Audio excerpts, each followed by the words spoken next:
Hey everyone, welcome back to the channel, and today we're going to watch Jacob's Ladder. Now, I've never seen it. I've seen it, but it's been a while. A while. Yep, the movie came out, what, the year, how old were you, would have been at the time? I would have been 52? in middle school. Oh. Ish. Oh, I thought you were like, you know, in your 40s when that movie came out. No. I didn't hit my 40s until the late 90s. But anyway, yeah, first time ever watching the movie myself. He's seen it before. I'm also going to be watching the 2019 Jacob's Ladder as well, and I think he's seen that one too. And from the sounds of it, it doesn't sound like it is very good. So if you guys like this video, remember to hit the notification bell. Like, subscribe, do all that fun stuff. Check out his stuff as well. He does his podcast and all that cool stuff on there. He just did a stream last night, I believe. Did you? Yeah, a couple nights ago, yeah. A couple nights ago. He did a stream, so go check that out. So, anyway, let's get into the video.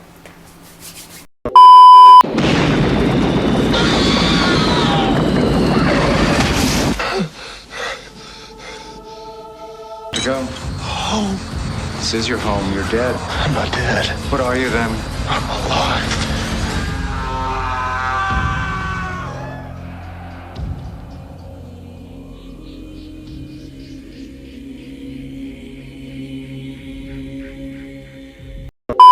Alright, so that was Jacob's Ladder, 1990. Thoughts? It's a big depart from Adrian Lynn's usual type of film. He specializes in very sexual films. This one, very much not sexual. But it has a very good, creepy vibe. The environment works. I get a feeling as though the budget wasn't very big, and he hid that with good camera work. I mean, the movie is essentially about a guy who is, throughout the movie you think he got hurt in Vietnam and he's come back to civilian life and is just remembering all these horrible things that he had to go through at the beginning of the movie, and all these weird things that is happening on top of that, seeing ghosts and demons and shit like that, and obviously having to cope with the loss of his child. I think it's just his child. I think his child dies. And he's also having to cope with the loss of that. But we see him going through life, and we're seeing all this stuff as you think he's losing his mind. You think after, you know, he was in the war, he's, you know, his love life is kind of on the fritz, and plus losing his child and everything. You think he's just going crazy. But in reality, it was actually the effects of a chemical or a drug they gave the guys to help them fight, to fight better, just like they did in World War II. I believe they would give soldiers what essentially meth, I think. Yeah, the Nazis gave methamphetamines. Most of the European nations, Eastern European nations, did. Kixer has a great video about a guy from Norway who overdoses on meth, and great video. The Americans really focused on LSD though, which was all done in Edgewood Arsenal, Maryland, the gray gymnasium that you would go play racquetball at was former prison cells where they locked people up and dosed them with LSD. Fun fact. But yes, essentially what they did with those soldiers back then, they did to these guys to help them fight better. And unfortunately, the effects was they're seeing essentially demons and ghosts, and their fears are coming to fruition. And it fucks these people up. And, you know, seeing all your friends die in front of you and seeing all that stuff happening doesn't help as well.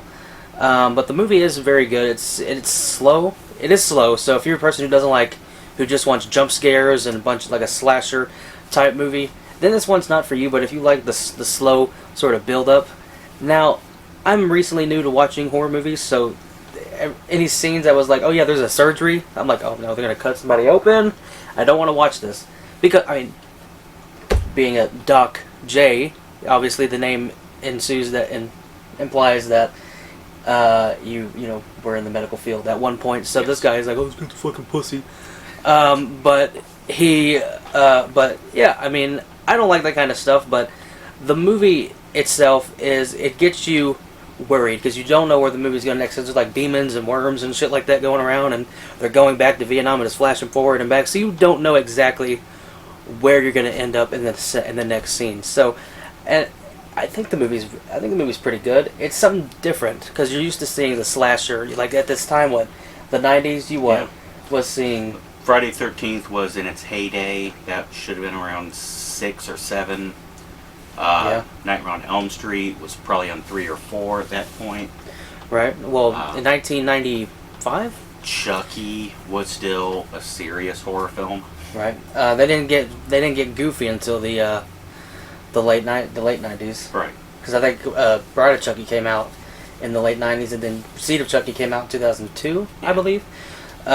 So, yeah, horror movies were kind of changed, but also around the start of the 90s, you were getting these movies like Scream and I Know What You Did Last Summer, and all those stuff. So this is still it's still a serious horror film, and that's what it's going for. And in that aspect, it works. There's some. It's not really gory, but there is scenes where they are in Vietnam, and that gets pretty brutal. And then there's a scene where they're going through the hospital, and yeah, that's pretty intense too. But other than that, the movie's not very gory. It's more about emotion and feeling and giving you the sense of unease, and you're put yourself as the character going through the movie because you don't know, because like he doesn't know what's going to happen next. Like he sees his girlfriend or this freaking the worst character in the movie. There's awful scientists. There's awful scientists in this movie. I mean, they're not really awful. It's just the poor guy. The guy who made all this drug was like not a bad guy in himself, but you know he made all this stuff. He's not as bad as his girlfriend in this movie, which is the worst character in my opinion. Yeah, she has few redeeming qualities, but she looks great, and there's a little bit of nudity. Yeah. Very little nudity, but I think you see about this as much as her. You see her naked. You see Tim Robbins naked too. Yes. So it does even out. I think it has the creepy vibe, like Into the Mouth of Madness, which is part of the John Carpenter Apocalypse trilogy, which is The Thing, and Mouth of Madness, and Prince of Darkness. Like it has that vibe without that many moments, but really good at setting a creepy vibe. Great camera shots, the lighting, very creepy, and the score. It does have it's a very nice score. I guess I didn't pay attention to the music as much as more as what was going on screen, but I mean, the only time they use music with any words in it was when they're at a party. There's a scene where he's at a party or whatever, and he's hallucinating. What? What the fuck? That's the song, Lady Marmalade. Yeah, and other than that, there's no like, it's not like a soundtrack movie like you watch movies like Fast and the Furious, you know, which are just like, it's like action scene, but then you also have like a rap song playing over it. You know what I mean? So it's just like they have like Danny Elfman, like he scores Batman. You have people like Alan Silvestri who scores, you know, Back to the Future, like those type of people. And I would say it's when it's jarring, it does put you in the sense of danger, and that's what it's supposed to. Maurice Jarre, who did the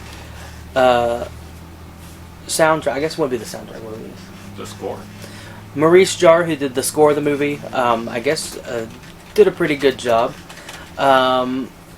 It's not one of those movies that needs a soundtrack. But the soundtrack does elevate it in a way, because there are scenes where he's going through the hospital, right? And he's you see the doors, and then you have all the sound mixing, and you have the editing, and you have all that stuff on top of each other. It makes a masterful movie. But I mean, I don't know where to rank this movie. I mean, I think it's not in a slasher genre. It's not. It's not a B class horror movie. It's not like Plan 9 from Outer Space or Friday the 13th. I don't know. Where would you rank it? It's a psychological thriller with horror elements. I mean, that's pretty valid. That's pretty good assessment. And I think I'd probably say about the same thing. It's not a movie where you go in, you don't go in rooting for any killer. It's not marketing anybody. It's just real and raw feelings. I don't know if that makes any sense. Yeah. It's real, and it's supposed to put you uneasy, and it's supposed to get you uneasy, and that's what it does. Gives you emotional vertigo. Emotional vertigo. That's good. Good. Yeah. Good phrase. But out of 5, I don't know, where would you rank it out of 5? Or how many stars?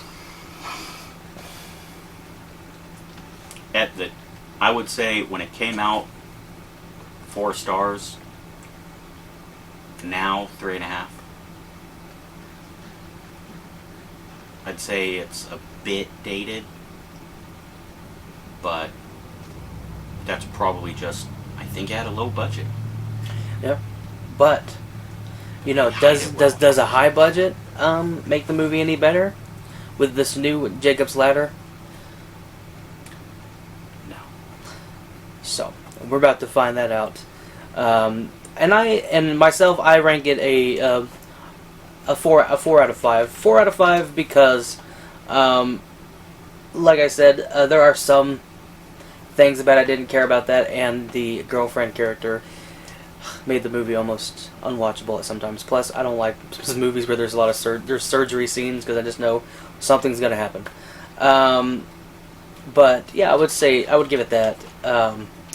But that's our thoughts on Jacob's Ladder 1990. I got it pulled up on the screen over here, and we are going to watch the Jacob's Ladder from 2019? Yes. From 2019. So we're going to check that out, and we will let you know our thoughts at the end of the video. I hate her first. Our relationship was complicated, and it was all my fault. This guy's coding. Checking airways. It's his brother. Isaac's been dead for over a year. Never saw his body. Now, I have a situation. He's at my house right now. So, we just finished Jacob's Ladder 2019, and it was not as good as the first movie in many ways. And I'll let you start out with the inaccuracies. It wasn't as good as the 1990 movie in any way possible.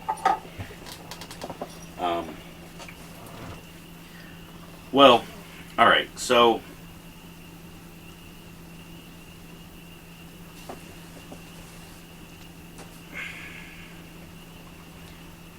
the guy is a major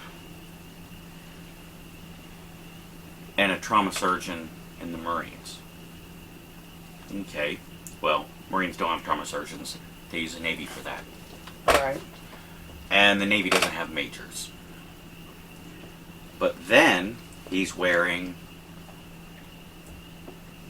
1995 camo in Iraq. But it's desert camo, but it's set in Afghanistan. And then at his wedding, he's wearing the major rank on his army dress blues. And then he turns into a special forces sergeant who's wearing not special forces, artillery defense patch on his arm, while back in Afghanistan, only it's Iraq. Because, you know, they apparently think they're the same place.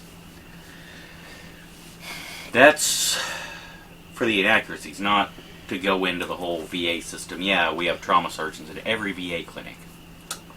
And psychiatrists and pharmacies. No. They mail you your meds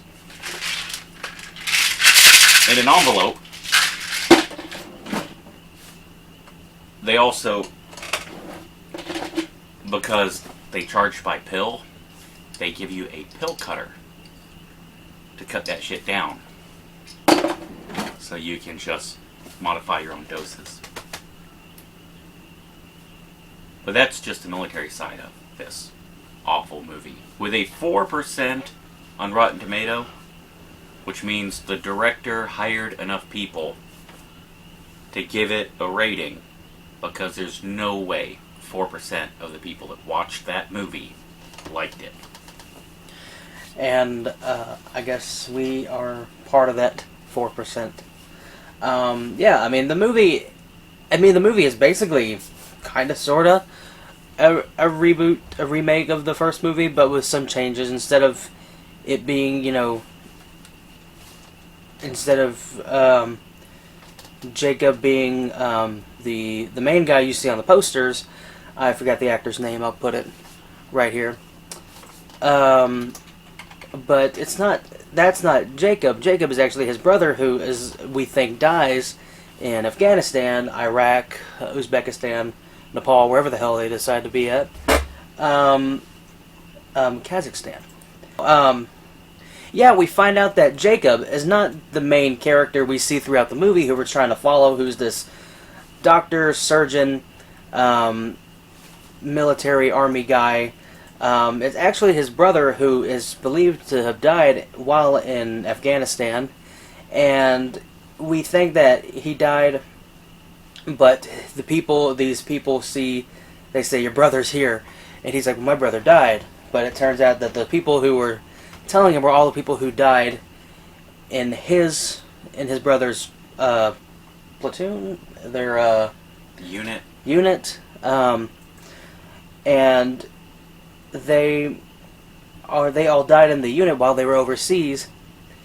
And it's actually, what you think is Jacob all along is actually the brother Isaac, who gets hurt and is having a need for the medicine, which is called HDA in the movie, and it's supposed to suppress the memories and everything from the overseas, but it replaces the memories with a alternative like reality. Demons and stuff.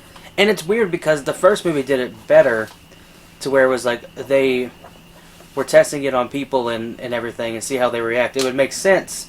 They were giving them, mind, body altering drugs, because Vietnam was a very crazy war. I mean, I wouldn't think they'd give them to you in Iraq. I mean, did they give you some dope LSD while you were there? And no, the only thing they gave us was a very, very effective malaria medication that we're not allowed to mention because Joe Rogan used it. So, there you are. But the movie is like the original one. There's many beats that were from the original movie. However, they're like out of order. You know what I mean? And they don't set up the tone like they did in the first movie. The first movie, he opens up, it's, Vietnam. They're somewhere in Vietnam, and it's like a nice quiet scene, and then all the shit happens. And then we cut to him in modern time or present day, whenever that movie is taking place. But in this movie, it starts out with a guy dying, and being he dies, takes the drug, and then he's being drugged off by two other guys. And then we go to Afghanistan, Iraq, whatever, and then we cut back to his modern Right. And I don't know. They could have had an opportunity where it's like nice and quiet, and then some shit. They could have basically done what they did in the first movie. No pacing, no atmosphere, Oh. terrible score. Yeah, and it's like when you introduce these people, it's like they're listening to hip hop music, like I guess I don't know what time period that would be, kind of hip hop music, early 2000s hip hop music. Actually, it sounded like a shitty SoundCloud rapper Yeah. using hooks he bought off of like Filmora or something. Right. Not shit on Filmora, but not what I would use to cut an album with. Right. But yeah, there's just a lot. That pacing is an issue. Yeah, the music's not as good this time around. But the girlfriend character is better in this one. Sorta. Sorta, kinda. I mean, when you go from banging one brother to the next, Yeah. Where is that? either the director just did not film a cohesive movie, and the editor tried his best to make things work and failed, or the director made a perfectly average movie and the editor hated him and decided to jostle everything around so that it's like 4 different movies stapled together, then cut up again, and then stapled back together. Right. It was not a classic by any means. It was just to bank off of an original movie that was much better. It's like they did with they had The Shining, they had the movie, which is not entirely accurate to the book in many ways, and I understand that for movie and book purists out there. But the Kubrick film is still a masterful film, the way it was shot, the way it was directed, and the fact that, he's so dedicated to his craft that he made Shelley Duvall quit acting, and I think that was the best thing to come out of that movie. Edited by a guy named Richard Metler, and shockingly, he was hired for 4 more movies after this. But either way, the movie was just banking off an old title and wasn't the best representation of what the movie could have been, especially with a I don't know how much the budget was of the original film, but it could have been better with, like, it could have had better gore effects, could have had better cinematography, better film quality, but it was made for, like, not even direct-to-video. Mind you, this wasn't made for theaters, this wasn't made direct-to-video, this was made for Dish Network. Yes. This was made directly to Dish Network. You know how bad your film has to be to go to Dish Network? That's like... That means Netflix turned you down, and Netflix doesn't turn anything down. Netflix didn't even turn Cuties down. Yeah, they facing felony charges for it. And the bad thing is, why this movie? Like, this could have been a big deal. Like they did with Pet Sematary. Look what they did with Pet Sematary. They might have, okay, it's more accurate to the book. Well, the movie sucked. Whoever worked on that movie did not do it justice by the original film. Now, they had a great actor in the movie. They had a couple great actors in the movie. They had John Lithgow, which is one of my favorite actors. Although he is very politically outspoken, I still appreciate his craft and everything like that. And they just basically ruined the whole Judd character by making him more of a bad guy. And Yeah. maybe was that his character in the No. book? I didn't think so. It's kind of hard to outstage Fred Gwynn, Herman Munster and all that, but they Car 54, where are you? Yeah, they somehow did that. And I think it's a shame that this movie could have been great with everything updated. It's been what, since 1990? How much shit has changed since then? Right. With like computers and cameras, and they could have made this movie masterful and great. If you would have had you could have had Tarantino could have made this movie and would have done it justice. And people could have been showing their feet the whole time. It doesn't matter. It could have been better. This movie, this remake, does to Jacob Ladder original, does things to that movie that my ex-wives would shake their head at.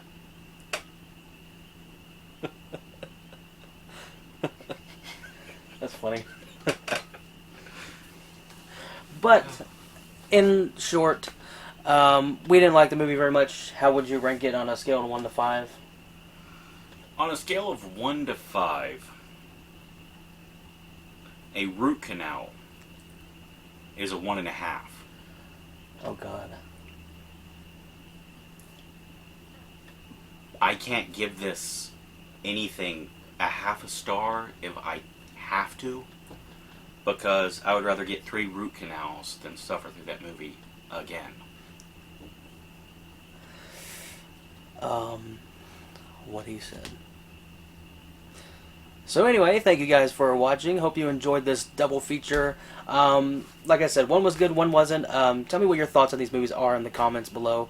And if you want us to do compare other movies, like a Pet Sematary is a good example, just let me know in the comments below. Also, check us out on Twitter, Facebook, do all that stuff, and we will see you in the next video.